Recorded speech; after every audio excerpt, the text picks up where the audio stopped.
Sujet très important, le sujet de l'ange Gabriel. Parce que nous voyons deux anges très différents. Quand on lit l'Ancien Testament, la Torah, le Nouveau Testament de la Bible, et qu'on lise maintenant le Coran et les hadiths, on voit qu'il y a une grande différence entre ces deux personnages. Et sans plus tarder, nous allons lire maintenant un hadith authentique et qui est très connu dans le monde musulman. C'est comment sont venues les premières révélations de Mohammed et de quelle façon en fait cet ange-là s'en est pris à Mohammed. Donc, on est en 610, Mohammed est âgé de 40 ans et il a vécu une expérience très terrifiante. En effet, l'ange Gabriel est apparu à Mohammed et lui a dit « Lis ». Mohammed a répondu « Je ne sais pas lire ». Là, tout va bien. Maintenant, on va commencer les choses sérieuses. L'ange l'a attrapé et l'a serré si fort que Mohammed a bien cru ne pas pouvoir le supporter. Puis l'ange a ordonné à nouveau « Lis ». Mohammed a répliqué « Je ne sais pas comment ». L'ange l'a serré à nouveau, l'a relâché et lui a dit ce qu'il devait lire. Lis au nom de ton Seigneur qui a créé tout ce qui existe. Il a créé l'homme d'un caillou aux petites masses de sang coagulées. Lis car ton Seigneur est le très généreux. Il s'agit des premières révélations du Coran qui sont rapportées dans la sourate 96, versets 1 à 3. Donc ici nous voyons que cet ange-là était quelqu'un de violent. Il a serré tellement fort Mohammed que Mohammed a cru mourir. Personnellement, quand je lis la Bible ou la Torah, je ne vois jamais un tel comportement. Un tel comportement n'est pas de Dieu. Parce que Dieu, il est amour. Comment vouloir qu'un ange fasse cela? Nous allons continuer. Aussi, je constate que la sourate 96, versets 1 à 3, elle est vers la fin. C'est bien la preuve que le Coran n'est pas un livre dans l'ordre chronologique, mais c'est un livre dans l'ordre de grandeur. Donc, il y a beaucoup de choses dissimulées dans ce livre parce que on va traiter plus tard de cela, mais il y a un truc qui s'appelle le Nasikh al-Mansour, l'abrogeant de l'abrogé. Et donc, cet abrogeant de l'abrogé, en fait, tous les nouveaux versets du Coran remplacent les anciens. Donc, c'est-à-dire que les nouveaux versets de Médine remplacent les versets de la Mecque. Mais on va parler de cela plus tard dans une autre vidéo. Et nous allons voir maintenant pour continuer comment Mohammed a-t-il réagi. Il a dit que son cœur avait commencé à battre très vite ou à trembler. Ses muscles du cou étaient paralysés par la terreur. Il a couru chez sa femme en criant « Couvre-moi, couvre-moi !» Ils l'ont couvert jusqu'à ce que sa peur disparaisse. Puis il a dit à sa femme « Oh Khadija, qu'est-ce qui ne va pas chez moi? Que m'est-il arrivé? J'ai peur de moi-même. » Il lui a tout raconté. Sa femme a compris qu'elle avait besoin de conseils. Bon. Ce récit a été rapporté par Aïcha, la troisième épouse de Mohammed, qui a dit l'avoir entendu de Mohammed. L'authentique de Muslim et l'authentique de Bukhari racontent tous deux ce récit avec de légères différences.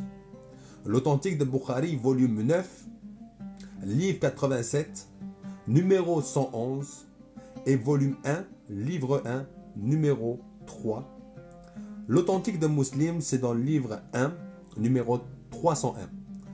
Donc là, nous voyons que il est authentique. Ce verset-là est authentique. Ce hadith-là, c'est authentique. Donc nous voyons la violence de Gabriel dans l'islam. Et nous allons continuer à lire maintenant. Nous allons continuer à lire pour découvrir cet ange violent. Là, on va venir dans l'enfance de Mohammed et avant même ses révélations. Il y a une histoire très célèbre aussi dans le Moyen-Orient et qui est dans Sahih al-Muslim. Gabriel s'est présenté au messager d'Allah alors que ce dernier jouait avec ses compagnons de jeu. Il l'a saisi et l'a maintenu couché sur le sol. Il lui a ouvert la poitrine et en a sorti le cœur. Puis il en a extrait un caillot de sang en disant « C'est la partie de Satan en toi ». Puis il a lavé avec de l'eau de Zamzam dans une cuvette en or et a tout remis en place. Les garçons se sont précipités chez la maman de Mohammed et ont crié « Mohammed, Mohammed, il a été assassiné !» Ensemble, ils sont revenus vers le lieu où se trouvait donc Mohammed et ils l'ont trouvé en parfaite santé. Sa couleur a changé. Ici aussi, nous voyons que cet ange-là, voilà, il est très bizarre. Imagine, tu es là, tu es en train de jouer avec tes compagnons de jeu et d'un coup, quelqu'un vient du ciel et te prend, boum, par terre. Il t'ouvre le cœur, il t'ouvre le torse, il t'enlève le cœur et te dit « Ah, ça là, c'est la partie de Satan en toi. On va la laver maintenant avec une eau de Zamzam. » Donc c'est-à-dire une eau qui se trouve qu'à la Mecque. Il la lave et il la remet et quand et les personnes sont choquées, ils vont voir ta maman. Et ils reviennent et ils disent « Ah, mais regarde, il va bien. » Toute personne qui a un cerveau pour réfléchir voit qu'il y a quelque chose de bizarre là-dedans. Toute personne qui a un cerveau pour réfléchir, qui utilise bien son cerveau, sait qu'il y a un truc très bizarre dans ces révélations-là et dans les interventions de l'ange Gabriel dans l'islam. Nous allons aussi lire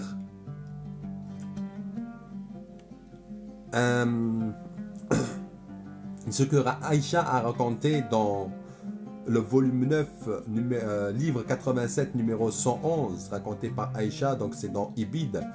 Et nous allons lire cela. Plus tard, Mohammed a déclaré être devenu si triste qu'il a pensé plusieurs fois à se jeter en bas des montagnes. Chaque fois qu'il est arrivé au sommet afin de se jeter en bas, Gabriel est apparu devant lui en disant « Oh Mohammed, tu es véritablement l'apôtre d'Allah. » Son cœur s'apaisait alors, il retrouvait son calme et rentrait chez lui. Ce comportement-là vient comme par hasard après que Waraqa soit décédé.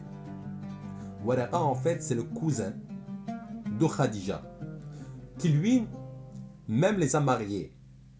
Donc le mariage de Mohammed et Khadija a été un mariage sectaire mais chrétien. Parce qu'il faut savoir qu'à la Mecque, il n'y avait que des sectes. À l'époque, donc, avant l'islam et pendant l'islam, il y avait que des sectes. Des sectes du christianisme, il n'y avait pas le vrai christianisme. Les sectes-là refusaient Jésus en tant que fils de Dieu et en tant que Dieu. Waraqa, il a, maintenant si on regarde un peu, il a dit voilà, Mohammed est un prophète, tout ça, annoncé par Moïse, annoncé par c'est pas qui. Mais nous savons, nous qui lisons la Bible, que c'est faux. Que Mohammed n'a jamais été dans la Bible, mis à part pour être un faux prophète. Et nous allons continuer à lire maintenant dans Authentique de Muslim, livre 1, numéro 307, raconté par Jabir. J'ai regardé devant moi, derrière moi, à droite et à gauche, mais je n'ai vu personne. J'ai entendu à nouveau l'appel et j'ai regardé autour de moi. Et j'ai soudain vu Gabriel assis sur quoi? Sur le trône. Sur le trône. Dans les airs. J'ai commencé à trembler de peur. J'ai retrouvé Khadija et je lui ai dit, couvre-moi. Ils m'ont couvert et m'ont aspergé d'eau. Et Allah, exalté et le glorieux, m'a envoyé ceci. Ô toi qui es revêtu d'un manteau, lève-toi et avertis, glorifie ton Seigneur, purifie tes vêtements. Ces versets figurent aussi dans le Coran, à la sourate 74, versets 1 à 5. Donc je n'invente rien. Ici, tout ce que nous voyons, c'est dans le Coran et les hadiths. Nous allons aussi voir quelque chose d'important en fait, c'est comment l'ange Gabriel s'est manifesté dans le Coran et dans la Bible pour Marie, quand il est venu lui annoncer la naissance de Jésus. Enfin, qu'elle sera enceinte d'abord. Et nous allons lire maintenant dans Luc chapitre 1, versets 26 à 27. Le 6e mois, l'ange Gabriel fut envoyé par Dieu dans une ville de Galilée du nom de Nazareth, à une vierge fiancée à un homme du nom de Joseph, de la maison de David, et le nom de la vierge était Marie. Nous allons lire maintenant dans la sourate 19. Nous lui avons envoyé notre esprit. Il se présenta devant elle sous la forme d'un homme parfait. Il s'agissait de Gabriel. Ici, c'est intéressant en fait de voir que dans le Coran, il n'est pas stipulé que Marie était fiancée et que Marie était fiancée à Joseph, que Joseph descendait de David. Nous allons encore continuer dans Luc chapitre 1 verset 29. Il entra et lui dit, « Réjouis-toi comblé de grâce, le Seigneur est avec toi. » À cette parole, elle fut toute troublée et elle se demandait ce que signifiait cette salutation. Dans la sourate 19, nous voyons cela. « Je cherche une protection contre toi, auprès du miséricordieux, si toutefois tu crains Dieu. » Donc Marie a eu peur de Gabriel. D'accord, ok.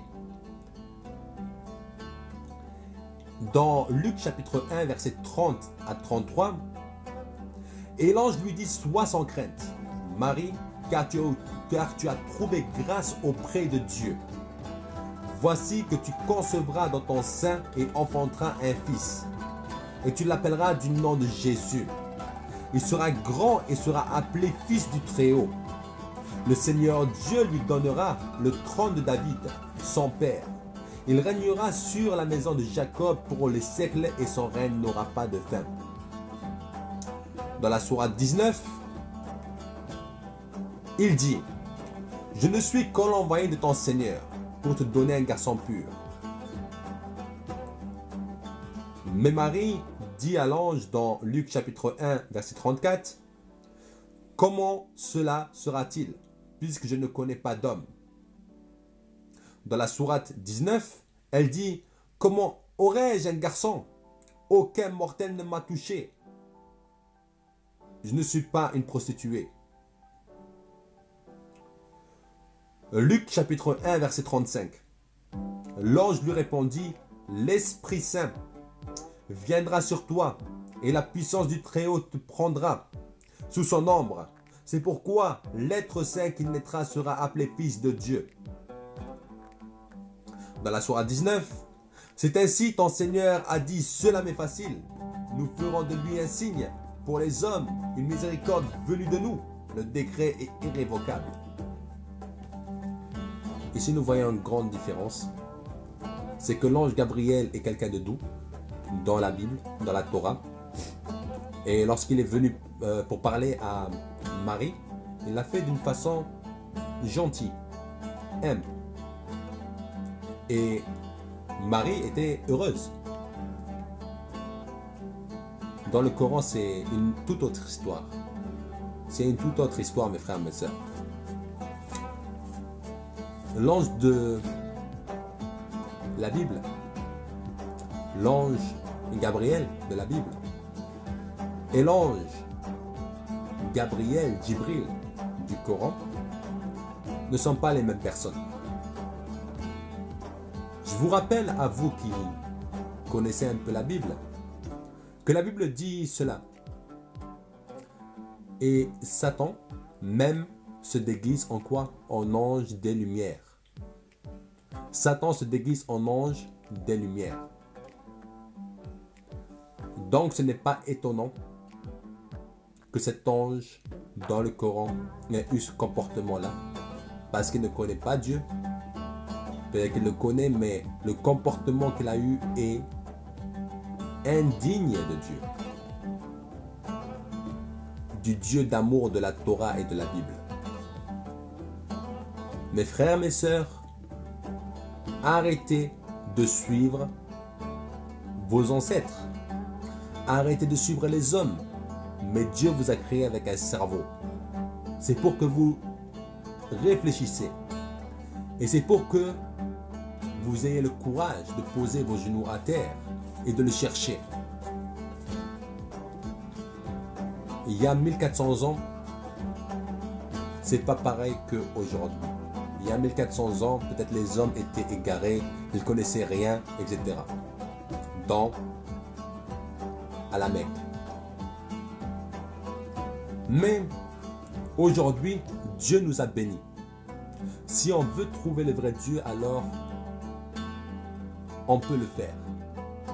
Il y a Internet, la télé, le téléphone, il y a plusieurs choses. Les livres, plusieurs moyens de connaître la vérité. Si tu n'acceptes pas aujourd'hui Jésus-Christ, mon frère, ma soeur, sache que ce n'est pas Dieu qui va te condamner. Sache que ce n'est pas Dieu qui va te condamner. C'est toi-même qui va te condamner. Pourquoi? Parce que tu as préféré suivre tes ancêtres, des choses bizarres de tes ancêtres, et dire que c'est la vérité, alors que Dieu t'a donné une intelligence. L'avocat auprès de Dieu s'appelle Jésus. Il est mort pour toi, il a pris tes péchés, et même Satan sait que Jésus-Christ est mort. Et lorsque tu crois en lui, en sa mort, comme ton sauveur et Seigneur, alors tu es sauvé, tu n'as plus de condamnation.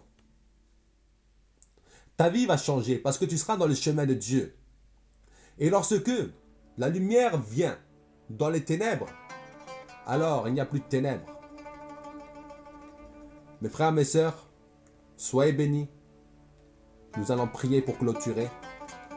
Et Nzambe apambolayo, Mungu akubariki, Witekaduhire, soyez bénis, God bless you. Et n'hésitez pas à vous abonner et à aider l'œuvre du Seigneur. Vous savez que je suis missionnaire et que j'ai besoin de votre aide. Alors, pour toute personne qui veut aider, vous avez des liens au-dessus. Et pour toute personne qui veut suivre les vidéos, vous aurez aussi ce lien en dessous. Donc, soyez bénis et nous allons prier. Seigneur Jésus-Christ, nous venons à toi aujourd'hui pour te remercier, car tu nous as élus et car tu as ramené des personnes afin qu'ils puissent voir cette vidéo et qu'ils puissent découvrir ton immense amour et la différence qu'il y a entre l'islam et la Bible.